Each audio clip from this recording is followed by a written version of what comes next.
প্রত্যেকবারের মতো এবারেও কলকাতার ঐতিহ্যবাহী ট্রামে ভোট নিয়ে বিশেষ প্রচার উত্তর কলকাতার নির্বাচনী আধিকারিক দপ্তরের। জাতীয় ভোটদানের গড়ের থেকে কলকাতা উত্তর অনেক পিছিয়ে। কলকাতা উত্তরের ভোটারদের ভোটদানের জন্য উৎসাহিত করার জন্য কলকাতা উত্তর নির্বাচনী আধিকারিকের দপ্তর থেকে ইলেকশন ট্রাম কার একটি বিশেষ উদ্যোগ নেওয়া হয়। কলকাতার ঐতিহ্য একটি এসি ট্রামকে সাজিয়ে কলকাতা উত্তর কেন্দ্রের বিভিন্ন অঞ্চলে ঘোরানো হবে এবং ভোটদানের জন্য উৎসাহিত করা হবে ভোটদাতাদের।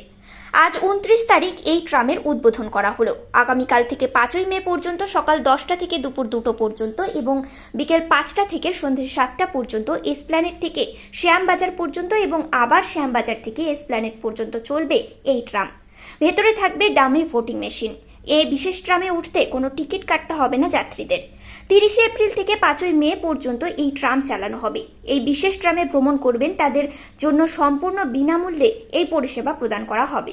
শুধুমাত্র এই ট্রাম কলকাতা উত্তরের বিভিন্ন এলাকায় ঘুরবে তাই নয়, তার সঙ্গে একাধিক অনুষ্ঠানেরও ব্যবস্থা করা হয়েছে প্রতিদিন। ট্রাম উদ্বোধনে উপস্থিত ছিলেন CEO Ariz Aftab, Kolkata police commissioner Vineet Kumar Goel, CEO দপ্তরের অ্যাডিশনাল সিইও অরিন্দম নিয়োগী ও বিজিত কুমার ধর, কলকাতা পুলিশের additional police commissioner Muralidhar Sharma, transport বিভাগের সেক্রেটারি ডক্টর সৌমিত্র মোহন, কলকাতা পুলিশের central DC Indira Mukherjee. Chief electoral officer West Bengal Shri Ariz Aftab সাহেব, ট্রান্সপোর্ট সেক্রেটারি সৌমিত্র মোহন, আমার সহকর্মী মুরলীধর এডিশনাল সিপি1, যে উদ্যোগ নিয়েছেন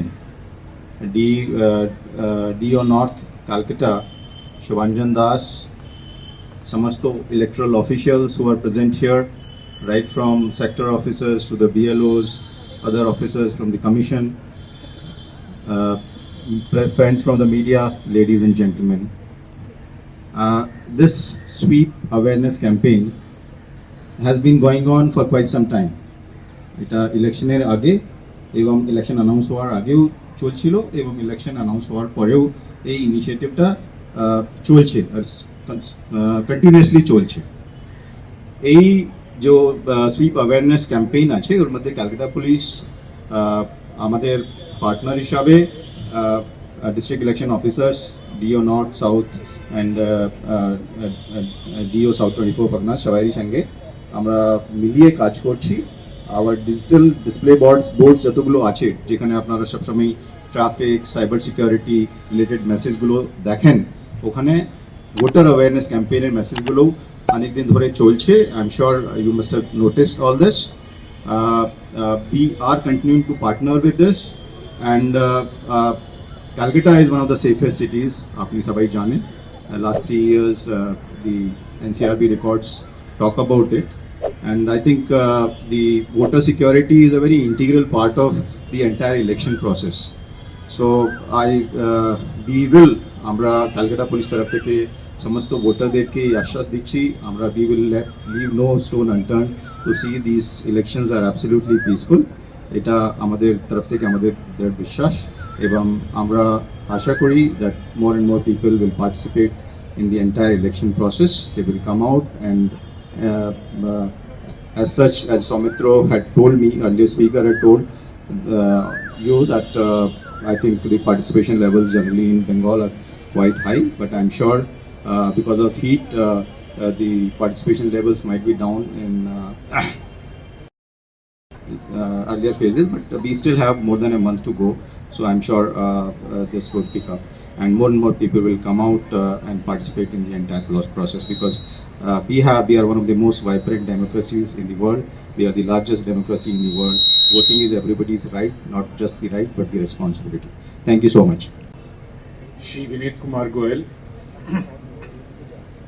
Mahashay Honorable CP Kolkata, Soumitra Mohan, Secretary Transport, Shubhanjan, Manche present Vishisht dignitaries, all electoral officers, media, আমি সবাইকে ধন্যবাদ জানাই আজকে এই প্রোগ্রাম আয়োজন করার জন্য। আমরা অ্যাওয়্যার আছি that in most Western democracies there is a decreasing trend as far as electoral participation is concerned. On the other hand, যদি আমরা India, if we see India from the first elections in 1951-52, there is an increasing trend, and this trend is increasing in subsequent elections. This election also election commission চাইছে যাতে বেশি করে মানুষ ভোটে এগিয়ে আসতে পারে এবং আমাদের রাজ্যে we have a very high percentage in the first phase of this election also, second highest আমরা ছিলাম. So we are among the first, second or third highest, first or second highest in the country. Election Commission যেটা গুরুত্ব দিচ্ছে specially urban apathy. In urban areas there is a low voter turnout, and এই উদ্যোগ নেওয়া হচ্ছে যাতে বেশি করে মানুষ in urban areas ওনারাও এগিয়ে আসতে পারেন এবং এই ভোটিং পার্সেন্টেজটা আমরা ইনক্রিজ করতে পারি. তো এই ট্রাম অর্গানাইজ করা হয়েছে 30 এপ্রিল থেকে 5th মে. এই ট্রাম রাইডের মাধ্যমে ভোটারদেরকে সচেতন করা হবে, ভোটারের কি উদ্দেশ্য আছে এইটা জানানো হবে. অ্যান্ড দিস ইজ 30 তারিখ থেকে এটা শুরু হচ্ছে. অ্যান্ড প্রথম দিন বিশেষভাবে সক্ষম মানুষদের তৈরি করা শিল্পের প্রদর্শনী হবে. And the focus is on persons with disabilities. Second day EVM and VVPAT নিয়ে অ্যাওয়ারনেস হবে. থার্ড ডে 2 তারিখে যে আমাদের senior citizens 85 years plus old citizens ওনাদের উপরে গুরুত্ব দেওয়া হবে. আপনারা জানেন দ্যাট এখন election commission 85 plus and persons with disabilities with benchmark disability ওনাদের জন্য হোম ভোটিং ফ্যাসিলিটিও দিয়েছে, বাড়িতে গিয়ে আমাদের টিম যাচ্ছে. And on 3rd there is a small blood donation camp organized. 4 তারিখে সেলফি আছে, সেলফি দিয়ে নিজের গল্পকে শেয়ার করা এবং ট্রামের যে ভ্রমণ করেছেন ওইটাকে শেয়ার করা হবে. And on 5th we have the focus on the younger generation, especially the 18-19 যারা দেশের আগামী ভবিষ্যতের মর্যাদা দিতে এই প্রোগ্রামটা আয়োজন করা হয়েছে. তো এসপ্লেনেড থেকে শ্যামবাজার এই ট্রামটা চলবে. And once again I would like to আমি ধন্যবাদ দেব DO Kolkata south, DO Kolkata north যিনি এইটা অর্গানাইজ করেছেন ওনার টিমকে, and also the CP transport department for their initiative and যারা আজকে উপস্থিত আছেন. And we sincerely hope that Kolkata also, even though we have a very high percentage, further a election we will be able to boost the percentage. আমি সবাইকে ধন্যবাদ জানিয়ে